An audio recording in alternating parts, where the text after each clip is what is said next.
ഇവിടെ നിന്ന് പറഞ്ഞുകൊണ്ടിരിക്കുന്നതിൻ്റെ ഇടയ്ക്ക് താഴെ വീണിട്ട് നിങ്ങൾ വിചാരിക്കണ്ട ബ്രദറിൻ്റെ ക്ലാസ്സിൻ്റെ അനുഭവം പറഞ്ഞുകൊണ്ടിരുന്നതിൻ്റെ സന്തോഷത്തിൽ വീണതാണെന്ന് വിചാരിച്ചേക്കരുത്. മുട്ടുകാല് വിറച്ച് വീഴുന്നതെന്ന് വിചാരിച്ചാൽ മതി. ഈ കഴിഞ്ഞ ദിവസങ്ങളിലൊക്കെ അനുഭവം പങ്കുവയ്ക്കാൻ വിളിച്ചപ്പോൾ ഞാൻ അവിടെ നിന്ന് എഴുന്നേക്കും, പിന്നെ അവിടെ ഇരിക്കും. കാരണം ഈ കൈ ഇങ്ങനെ ഇപ്പോഴും എന്നോട് അമ്മമാർ പറഞ്ഞ് ചെല്ലാൻ പറഞ്ഞു. അപ്പോൾ ഞാൻ കൈ കാണിച്ചു കൊടുത്ത്, കൈ വിറച്ചിട്ട് വേല. കാരണം ഈ വേദികളിലൊക്കെ നിന്ന് നല്ല പരിചയമുള്ളതുകൊണ്ടേ കയറി നിൽക്കാനായിട്ട് സന്തോഷമാണ്. അതുകൊണ്ട് ഞാൻ പോണില്ലെന്ന് പറഞ്ഞത് അമ്മ തള്ളി വിട്ടതാണ് ഇങ്ങോട്ട്.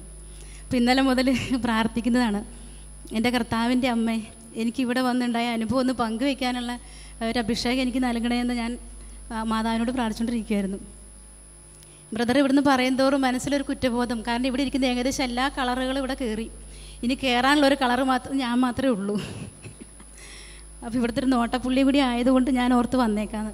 അല്ല എല്ലാവരും വിചാരിക്കുകയില്ല ഈ കളറ് മാത്രം കയറിയില്ലോ എന്ന്. അതുകൊണ്ട് കയറിയതാണ്. അപ്പോൾ ഈ ധ്യാനത്തിന് വന്നു കഴിഞ്ഞപ്പോഴും ഇതിന് മുമ്പുള്ള ധ്യാനത്തിന് വരണമെന്ന് ആഗ്രഹിച്ചതാണ്. അപ്പം പല കാരണങ്ങൾ കൊണ്ടത് മാറിപ്പോയി. ഈ ധ്യാനത്തിന് വരാനായിട്ട് ഒരുങ്ങിയപ്പോഴും അതിന് തടസ്സമുണ്ടായി. അത് ബ്രദറോട് പ്രത്യേകം പറഞ്ഞു പ്രാർത്ഥിക്കാനായിട്ട്. അങ്ങനെയാണ് ഇതിൽ വന്നത്. ധ്യാനത്തിന് വന്നിട്ട് അവിടെ ഇരുന്ന് കഴിഞ്ഞപ്പം നമ്മുടെ പാട്ട് ലിസ്റ്റിൻ്റെ പേപ്പർ ആദ്യം കൊണ്ടുവന്ന് കൈ തന്നത്. അപ്പോൾ സാധാരണ ധ്യാനങ്ങളിൽ പോകുമ്പോൾ നമ്മൾ ആ പാട്ടിൻ്റെ പേപ്പറാണല്ലോ ആദ്യം നോക്കുന്നത്, ഏതൊക്കെ പാട്ടാണ് ഉള്ളതെന്ന്. ഇച്ചിരി സമയം എടുക്കട്ടെ, ഒരു 2 മിനിറ്റ്. അപ്പം ഈ പാട്ടിൻ്റെ പേപ്പർ തുറന്നു നോക്കിയപ്പോൾ എനിക്ക് ഭയങ്കര സന്തോഷമായി. കാരണം വർഷങ്ങൾക്ക് മുമ്പ് കേട്ട മാതാവിൻ്റെ ഒരു പാട്ട് അതിനകത്തുണ്ട്. ആദ്യത്തെ രക്തസാക്ഷിയാം അമ്മ എന്നുള്ള ഗാനം.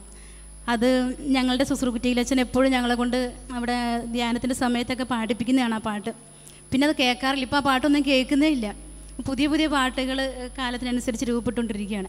അപ്പോൾ എനിക്ക് ആ പാട്ട് കണ്ടപ്പോൾ ഭയങ്കര സന്തോഷമായി. അതുപോലെ പഴയ പാട്ടുകൾ പരിശുദ്ധാത്മാവിൻ്റെയൊക്കെ ആ പഴയ ഗാനങ്ങളൊക്കെ അതിൽ കണ്ടപ്പോൾ എനിക്ക് ഭയങ്കര സന്തോഷമായി. കാരണം വർഷങ്ങൾക്ക് മുമ്പിട്ട് രൂപപ്പെട്ട പാട്ടുകളൊക്കെ അത് മാറ്റാതെ ആ പാട്ടുകൾ തന്നെ പാടാനായിട്ട് ദൈവം ബ്രദറിന് കൊടുത്തിരിക്കുന്ന അഭിഷേകം, അതിനെ ഓർത്ത് ഞാൻ നന്ദി പറഞ്ഞു.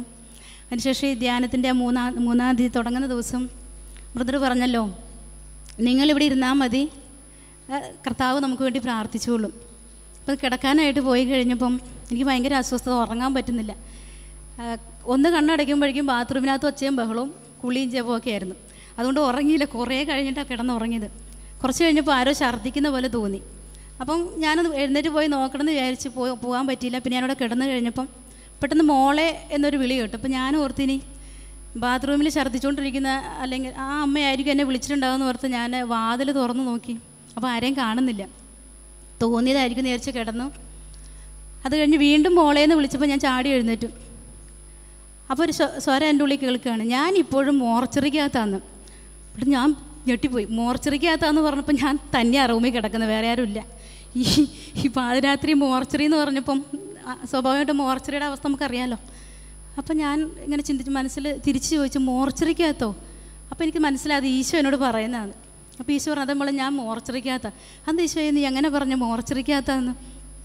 അപ്പോൾ ഈശോനോട് പറയണത്, മോർച്ചറിയിൽ സാധാരണ ശവം മൃതദേഹം സൂക്ഷിച്ച് വയ്ക്കുന്നതാണല്ലോ. അപ്പോൾ അത് പൂട്ടിയിട്ട് പുറത്ത് കാവൽക്കാരിരിപ്പുണ്ടാവും നോക്കാനായിട്ട് എന്ന് പറഞ്ഞതുപോലെ ഞാൻ പലപ്പോഴും മോർച്ചറിക്കകത്താ എന്ന് വെച്ചാൽ ഈശോ പറയാണ്, സക്രാരി ആകുന്ന നിങ്ങൾ ഇതായിട്ടിരിക്കേണ്ടി ഞാൻ കേട്ട സ്വരമാണ്, സക്രാരി ആകുന്ന മോർച്ചറിക്കകത്ത് എന്നെ പൂട്ടി വെച്ചിട്ടാണ് നിങ്ങൾ പലപ്പോഴും എൻ്റെ മുമ്പിൽ വന്നിരിക്കുന്നത്.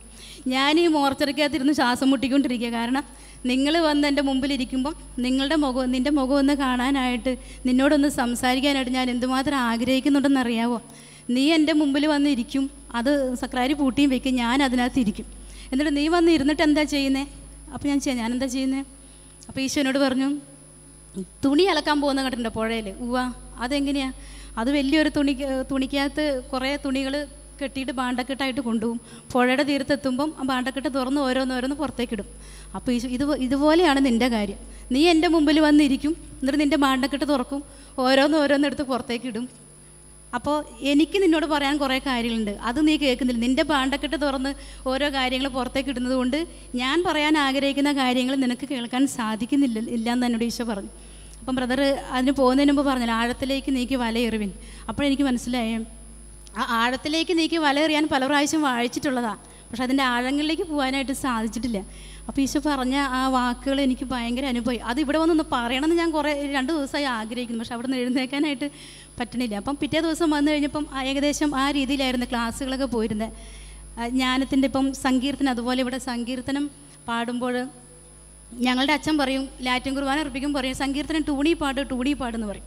അപ്പം ഞങ്ങളെല്ലാവരും നല്ല പാട്ടുകാരായതുകൊണ്ടും പ്രഗത്ഭരായതുകൊണ്ടും ഞങ്ങൾ നല്ല ടൂണി പാടും. അച്ഛൻ പറയും ഈ ടൂണി പാടി പോരാന്ന് പറയും.